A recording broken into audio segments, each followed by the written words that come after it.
The season finally got started on Sunday, and while the result wasn't what the Bears wanted, there were plenty of positives to take. We'll dig into them in this episode. This is the official Coventry Bears podcast. This is Bears Necessities.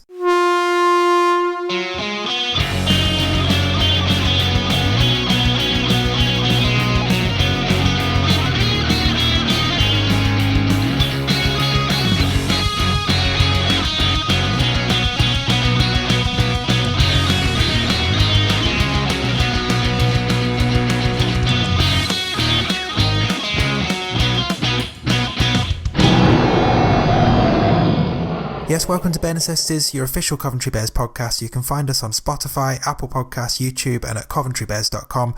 I'm one of your hosts, Dave Musson, and joining me as always is former Bears fullback Craig Cathcart. Craig, how are you doing? Yes, I'm good, mate. I'm good.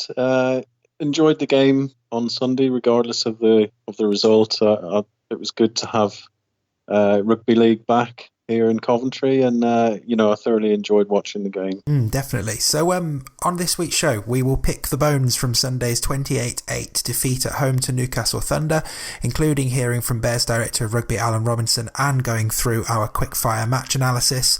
And we'll also play out the show with the first of our featured local musical artists, which was also played in the stadium on Sunday. So let's start with Sunday's game. The Bears started cold and were caught out in the first play of the match, and again before 10 minutes were up, those tries giving Thunder a 10-0 lead. However, from that point the Bears got a grip in the game and really sort of nullified the visitors for long periods. Unfortunately for the Bears, Thunder were able to cross the line twice more in the space of 5 minutes around the half-hour mark, which stretched that lead to 18-0, but the Bears did finally notch a try of their own right on half-time. After a set of really high-intensity rugby, they shifted the ball out to the right edge, and Reece Rance touched down in the corner, taking the half-time score to 18-4. The Bears started the second half very well and scored a second try 9 minutes into it, fullback Nathan Hill taking the ball on a fantastic angle and jinking through the defensive line to score in the left corner to make it 18-8. But unfortunately that was as close as the Bears got. 5 minutes after that try, Thunder all but sealed the game with their fifth try of the match before adding a sixth in the final minute to make the score a somewhat flattering 28-8 to Thunder, who of course are one of the promotion favourites. We'll dig into our analysis in a moment, but first let's hear from Bears Director of Rugby Alan Robinson, who I caught up with right after the game. So Alan, we've finally got the season underway. Obviously not the result we would have been hoping for, but what did you make of the performance? It seemed like there were some good parts in there. Yeah, I thought for portions of the game we were really competitive. They got an early start, which wasn't great, and then we were always sort of chasing a little bit. We lapsed some concentration and let in some sort of cheap tries, really, that we shouldn't have. But there's a lot of positives to take from it today, and a lot of good performances. And I think if we can keep everyone fit and healthy and together, 100% we're going to be getting some. We'll get some wins under our belts. And those lapses in concentration and those little bits of perhaps missed timing and things like that, how much of that do you think is down to the fact that you've been sat kicking your heels for so long to actually get the season going? Because it's been a while since you played. I think that's quite a fair assumption. We played three weeks ago now, and it is hard. You want to be playing week in, week out. You want to get into that grind, and you want to get into those arm wrestles with teams. And we conceded sort of 10 really easy points in the first sort of 20 minutes, and that wasn't us. We were disappointed with that, and that meant we were chasing things a little bit. But second half we came back out. I thought we were really competitive. It was just, again, towards the end, a couple of little lapses of concentration that, if we fix that up, we'll start to frustrate teams, and we'll start to put more pressure on them, and I think we'll be able to, again, we'll be able to get more positive things out of it. And who stood out for you in a Bears shirt today? Because obviously, first home game of the season, there's still a few new faces for fans to get used to, and a few dual reg players in today. Did anyone in particular catch your eye? I thought Liam Whelan was outstanding. His experience as well, just having him around the club and having him in the changing room, he says the right things. He brings that experience, which is great. And some of our younger guys, I thought Will Budd did quite well when he came on. He was a handful. He did a lot of work, and he's fit for a big lad. Chris Cullimore was again, I thought, had a really, really good game. Got us going forward, and his defence was also outstanding. And a couple of really good individual performances, but we've just got to be a bit more collective, and that'll come now we get into the grind, and get stuck into it week in, week out. And a lot has been talked about the pitch here at the Butts and how it hopefully will suit some of your faster players. And there were moments in that match, a break from Hayden in the second half and a couple of other breaks where you could really see that the Flyers in this team are going to have fun on this pitch over the course of the season. Is it about finding a balance between knowing when to play wide? Is it about earning the right to play wide, keeping it tight in the middle? How do you see the Bears shaping up on this pitch this season? I mean, there's no doubt the pitch is an opportunity to be able to play an expensive game, but on the other hand, your players have to do the basics well first, and for me, it's about earning the right. You got to earn the right to be able to throw the ball around, and it's about getting that yardage, getting to the right areas of the field. I thought we could have done that better today. We did penetrate at times when we did have momentum with the ball. We were really dangerous, and I just think, if we get a bit more confidence in that and back ourselves a bit better, I think we can penetrate teams. Obviously Newcastle are a very pacey team, very skillful team, and they're going to throw the ball around. But there'll be times when really the bottom line for us is that we want to build, we want to get everyone to a good baseline. We want to lay the platform. It's a long season, and it's great to score great tries. No, don't get me wrong, but we really want to be able to earn the right and perform every game and make coming here difficult for teams. And just a word on next week. I mean, obviously it doesn't get any easier. Long trip up to Barrow and a tough game in prospect against a side that got relegated from Championship last season. What do you take from today going into next week, and what do you expect from next week as a challenge? A long way to go and a hard place to go up in Barrow.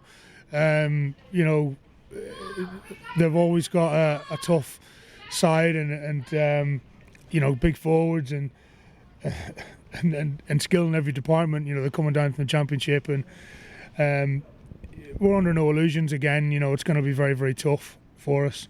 But we've got to focus on ourselves. We've got to take the positives from today, and we've got to move things forward and have a crack. And that's what it's all about.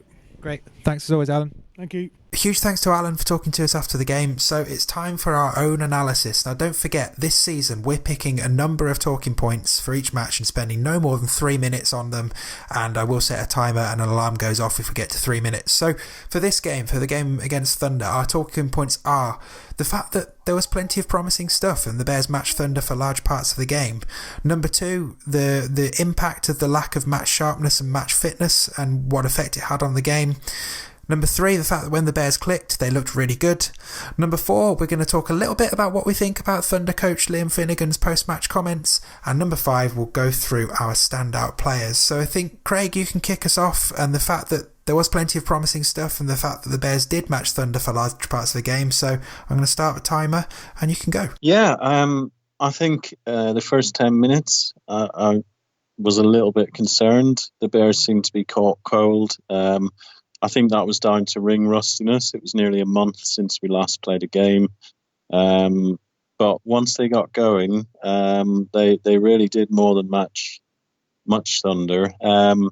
I mean, it went. There was a good period of about 15 minutes in the first half where it was just set for set, and Thunder weren't particularly making any more yards than the Bears were in their sets. The Bears completed a number of sets, did well, got it into touch, got it into the corner, put pressure on Thunder, and really it did look like Bears could get back into the game at that point. It was disappointing the Bears conceded a couple more tries, which stretched Thunder's lead.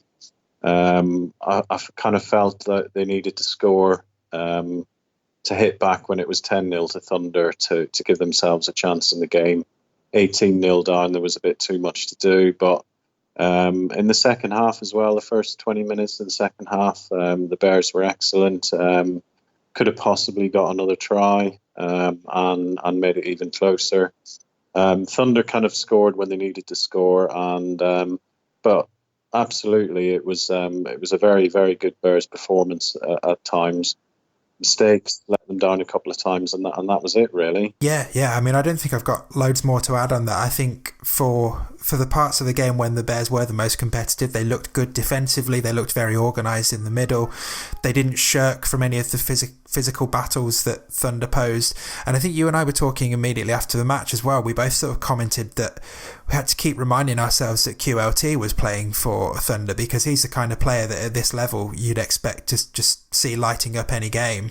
And I can't even remember him touching the ball. I certainly can't remember him doing anything influential on the match. So for the Bears to nullify that threat was really positive. And I mean, we're very good at finding the positives on this podcast. And obviously the first 10 minutes weren't great, and the little bit of switching off at times at crucial times that cost them points. But it was the first game of the season, and I think there was plenty of good stuff to take from it, particularly bearing in mind that Thunder are going to be right up there at the end of the season. They're one of the favourites for promotion. I mean, they've got a plan to win Super League in 10 years, so they don't want to be sticking around in League One for too much longer.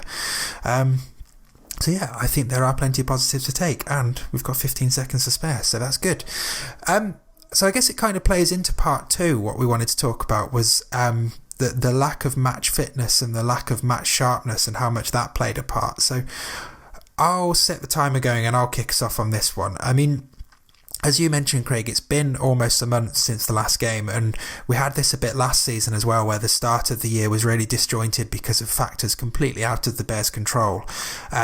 But you could really tell, particularly in those first 10 minutes, that Thunder have been playing competitive rugby league for the last few weeks, where the Bears have been sat kicking their heels and not really doing much. And you can do all of the exercises in training, all of the fitness work, all of the sort of planning out shapes and set moves and stuff, but without that competitive edge to actually test yourself against, it's never going to click quite as well as you will hope it to.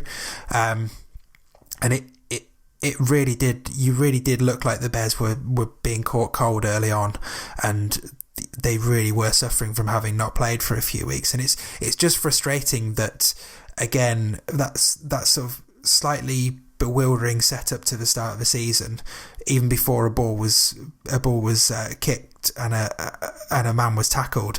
You know, it looked like it was a bit of a strange way to start the season, and all of those factors have basically played in and just affected how the Bears have been able to start the year, which is a bit of a shame, really, because, you know, you take out those 10 points from the first 10 minutes and you take off potentially the final try because the Bears were just starting to flag a little bit in the last 10 minutes. That's 14 points that Thunder got fairly easily. Take those off and the scoreline, I think, is a much fairer reflection of the game. But what about you, Craig? Yeah, I think, I mean, we've mentioned it before, haven't we? The scheduling in League One is pretty awful. I think it's damaging for teams. It's damaging for momentum. A lot of teams have had their pre-season games in January, and then they're having to wait 6 to 8 weeks to play a league game. Fair enough if you get a nice draw in the Challenge Cup and you get through to the next round and you get another match. But, the Bears got a tough draw, unfortunately, went out of the Challenge Cup, which has meant that they've been, due to postponements and other issues, sitting around for a month waiting for a further game. So, you could tell Thunder have played a couple more competitive games than us. That doesn't mean that the Bears could switch off early on in the game. I think there was a little bit of that, but it's that sort of getting prepared and getting ready for a match. It's intensity, isn't it? That they've not had that intensity for the last few weeks. And you can do everything you want in training, but when particularly the Thunder second row, Adam Lawson, 6'8", runs at you when you haven't played rugby for a month, then you that's basically how they scored early on. Yep, that's it. Yeah, not much more to say than that. But I think hopefully the Bears can get a bit of momentum now. I think looking at the schedule, unfortunately, there will be periods where there's nearly a month or more between home games. But I'm confident anyway that the Bears, once they get into their groove, that they'll be doing pretty well. Yeah. And talking of getting into their groove, that brings us on to point 3, which I think you should start, Craig. The fact that on Sunday, those periods where, particularly in attack, where the Bears clicked, they looked really good, didn't they? They looked really threatening. So, I mean, Nathan Hill's try, for example, was a perfect example of that. So let's start the timer and get into this. So yeah, we, like I say, in attack, when it went right, I thought the Bears looked excellent. I don't know what you thought on Sunday, Craig. Yeah, I mean, I should start. I mean, we've mentioned it already. Defensively, I thought we looked excellent, and that we matched them up front. I think there was a couple of missed tackles in the game, but overall defensively, really nullified the threat from Thunder. Going forward, I think it looked like the Bears were in early season, in that sometimes the timings weren't quite right, sometimes players weren't quite making the runs that others were anticipating, and of course there was also some dual reg players in there as well. So there was still a sense from me anyway that players were getting used to each other. However, as you said, when things did click, when things were going right, the back three in particular were excellent. They started to have more of an influence in the game as it went on. Nathan Hill made some great little runs and scored a brilliant try. There was a couple of breaks out wide as well, and I think we've definitely got a real threat going forward. We didn't really probably see enough of it on the weekend, but I'm really confident that once those guys start to click and once they get into their groove, I think we'll be a threat for anyone. And I think a threat, particularly on that Butts Park Arena pitch as well. I mean, we talked about the pitch on this season already, but when Reece Rance and Hayden and Nathan Hill were making breaks, you could see that they're going to really tear it up on that track because it's such a fast pitch and it really is well suited to the Bears back three.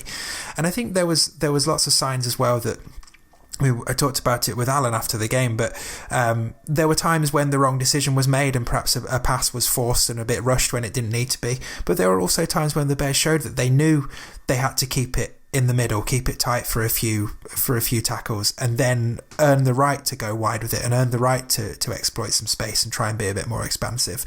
And again, it comes back to the previous point, lack of match fitness. A couple more games at this intensity and the Bears it'll be a much slicker operation, and they'll know when to go tight and they'll know when to spin it wide and stretch their legs a bit. So yeah, and I think that try from Nathan Hill is, I know it's very early in this season, but it's one of the best tries I can remember seeing in the last couple of years of watching the Bears. The fact that they were patient, that it came from them winning the ball back in the tackle anyway, and they were patient with the first couple of tackles in the set, and then the angle that Nathan Hill hit the ball at and the speed that he showed to finish was just really, really positive. So yes, I'm very excited about the potential in the Bears backline this season, and that's 1 second to spare. Perfect, better than James Bond.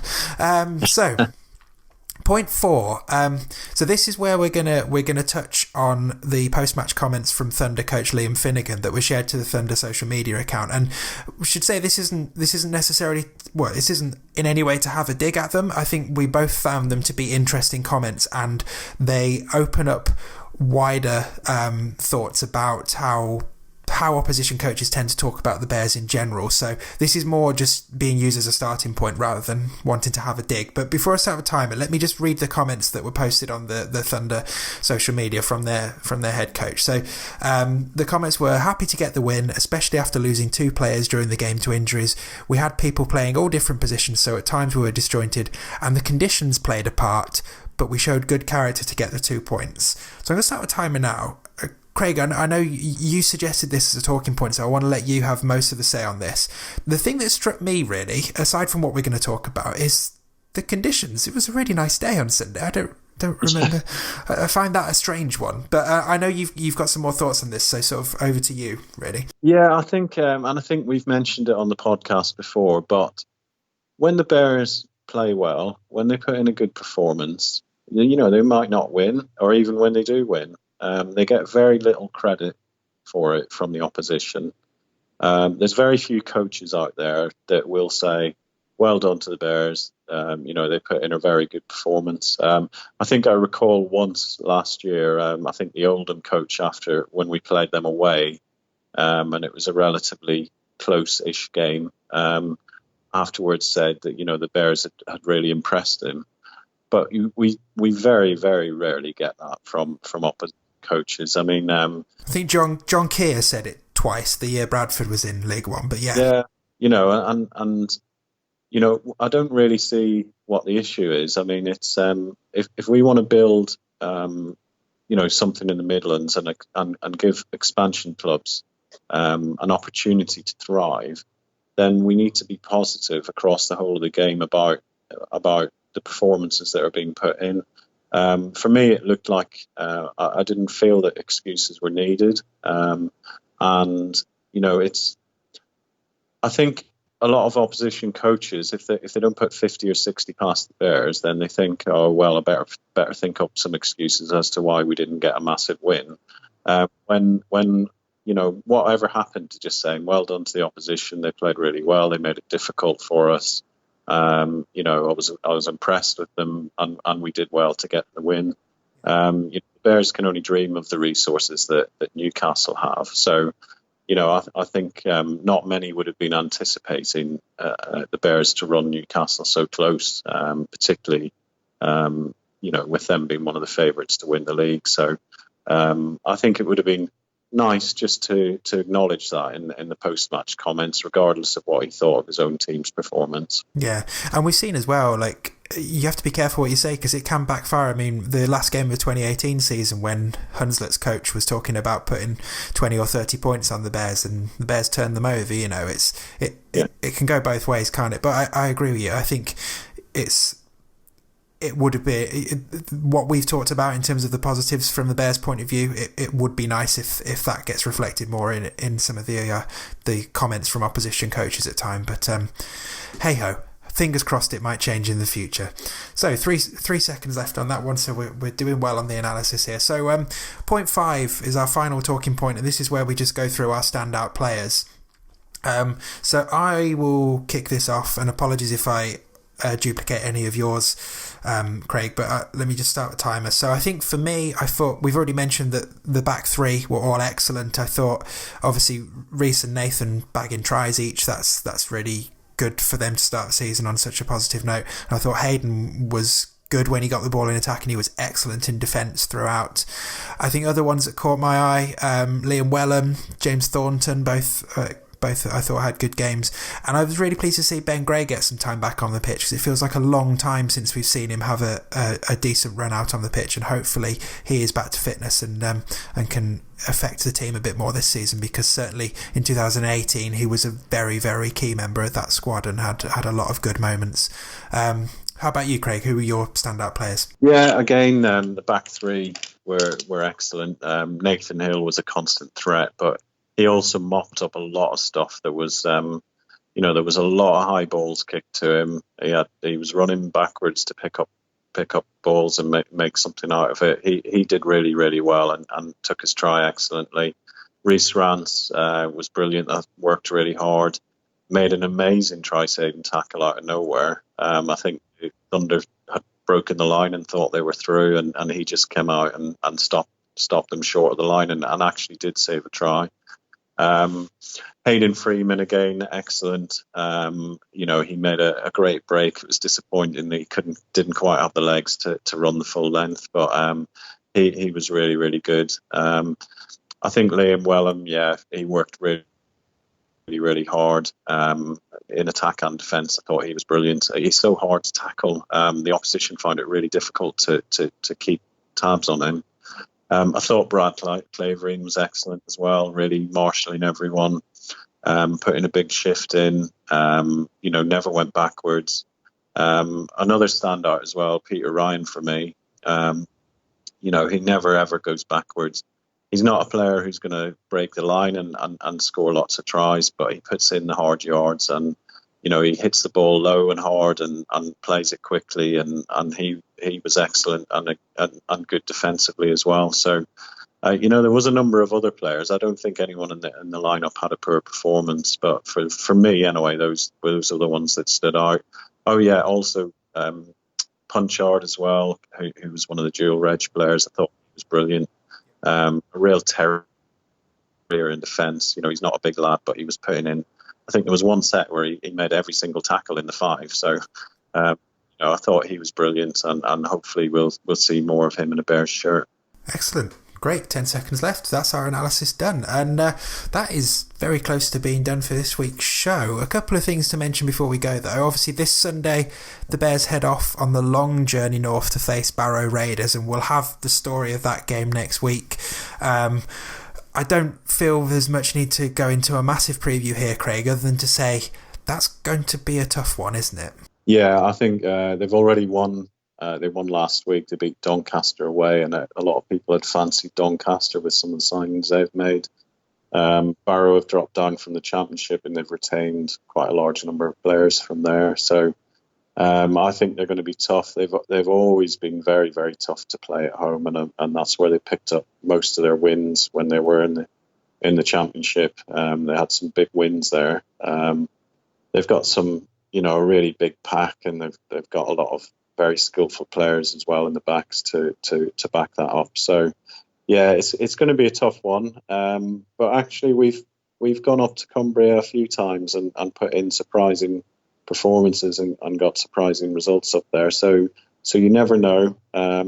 It's good to get these games, game like this out of the way early on in the season. You don't want to be travelling up there probably in your second last game or something. You want to be doing it early and getting the experience of it. And I'm sure we'll go toe to toe with them and give them a real good game. Yeah, good stuff. So before we go then, it's time for a brand new feature here on the show where we're joining the club in showcasing local musical talent. So at every home game this season, we're going to be playing a couple of songs from local artists in the stadium, and then we're also going to feature those songs here on the podcast and have a play out with a different one each week. So we're kicking off with the song Incompatible Me by Abz Winter. So a bit more info about Abz for you. So she's still only a teenager, but she's already carving out quite the reputation for herself. And as you'll hear in the song, she's got an excellent voice and pretty good songwriting skills as well. Last year was a big year for her. She won Best New Artist of the Year by Pete Chambers, writing for The Observer. She performed at the Godiva Festival and the Coventry Christmas Light Switch On, and she had the single that you're about to hear played on BBC Radio 2 as well as a load of local radios as well. So if you like what you hear on the song, you can check out more about her at abzwinterofficial.com, and that's abzwinterofficial.com. But yeah, Craig, it's finally here. We're finally getting to play out with our first bit of local music. It's an exciting way to end the show this week, isn't it? Yeah, it's really exciting. I mean, it's great that the club are doing this. I mean, Coventry as well has been a massive sporting city, is a real hotbed of music, and the local scene. And you have to live in Coventry to see it, but the local scene is really thriving. I mean, there's a number of live venues. There's lots of great artists across a real wide spectrum of music. We've seen things like I think the Empire sold out a gig for a local on-sign band recently. 800 tickets sold. Mm-hmm. I must admit I hadn't heard of Abz until this, until her song was played the other day, and I really like it. And I went on Spotify and noticed she's carving out a really good career for herself so far, and I would implore everyone to get on there and listen to her songs and back her. Yeah, definitely. Well, we can give you a kickstart on that right now because we are going to play out with her song Incompatible Me. Craig, thanks as always for your time. We'll be chatting next week after the Barrow game, but for now, thanks to you lot for listening, and enjoy to play out the show Abz Winter, Incompatible Me. See you next week.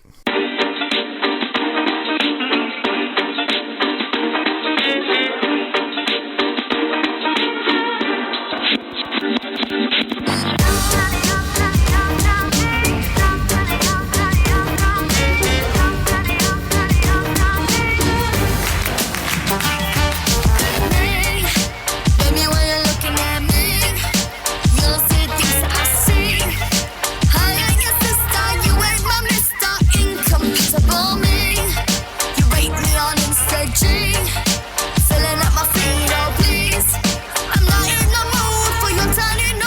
It's incompatible me.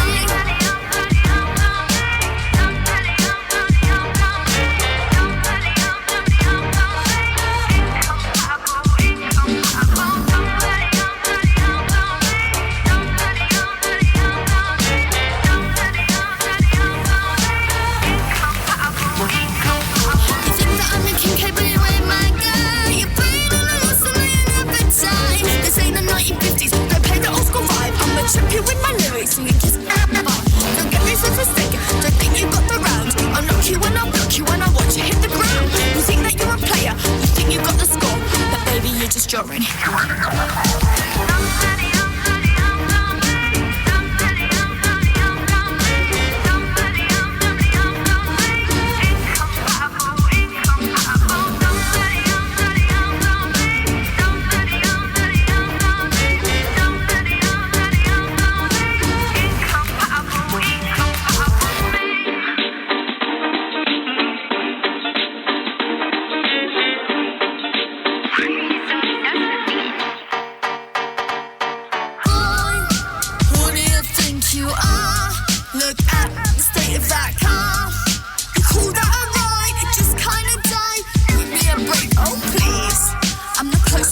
On TV. Nah, we won't get that back from you. So show me some respect, go get your head checked. Incompatible me.